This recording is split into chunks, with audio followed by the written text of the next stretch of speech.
Hello everyone, welcome back to my channel.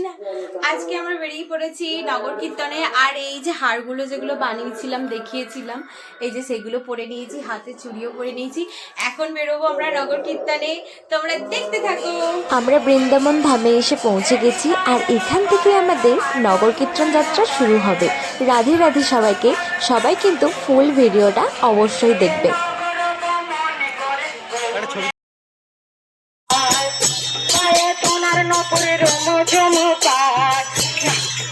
মনে যায় গোরা গোরা রে নগর মনে যায় গোরা। ভালো ভিডিও করতে ঠিকঠাক ম্যান। আমার ইউটিউবার আছে, আমার সোনালি ইউটিউবার। একটা সর বাবা, একটা সর বাবু।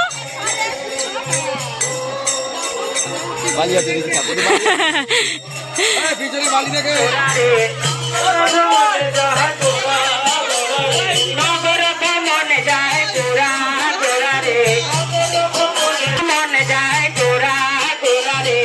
বাবা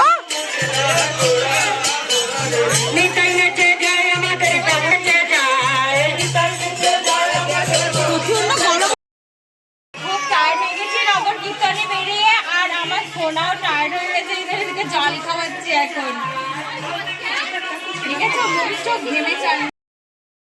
সবাই নগর কীর্তন থেকে ফিরে এসেছে, আর ফিরে এসে আবার নাচ শুরু করে দিচ্ছে। রাস্তায় প্রচুর রোদ্দুর, তাই জন্য কিন্তু সবাই ভালো করে নাচতে পারেনি, তাই আবার ফিরে এসে নাচানাচি করছে।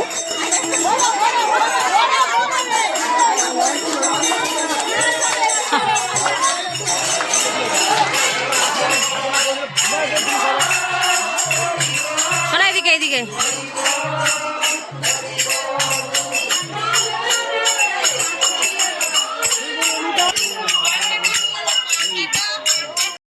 নগর কীর্তন থেকে তো বাড়িতে চলে এসেছি, আর এসে স্নান করে নিয়েছি, যে শ্যাম্পুও করে নিয়েছি। শ্যাম্পু করা, আর বসে বসে এখন খাচ্ছি বাঁধাকপির তরকারি। আজকে সন্ধ্যাবেলা পুষ্পাঞ্জলি দেবো, তাই জন্য বসে বসে তরকারি খাচ্ছিলাম, কারণ আজকে আমি ভাত খাবো না। এবার সবাই বলতে পারো, এ বাবা এটা আবার কি ধরনের পুষ্পাঞ্জলি। আসলে আমি একদম না খেয়ে কিছু থাকতে পারি না, তাই ভেবেছি শুকনো কিছু খাবার খেয়েই আমি পুষ্পাঞ্জলি দেব। তাই আদার্স কিছু খাইনি, সকালে চা বিস্কিট আর দুপুরে এসে এই একটু তরকারি খেয়ে নিয়েছিলাম। টাটা। সন্ধেবেলার জন্য আবার একটা ব্লগ আসছে খুব তাড়াতাড়ি। ভালো লাগলে ভিডিওটা লাইক, কমেন্ট অ্যান্ড সাবস্ক্রাইব করতে কিন্তু ভুলবে না, আর অবশ্যই কমেন্টে একবার রাধে রাধে লিখে যেও। টাটা সবাইকে।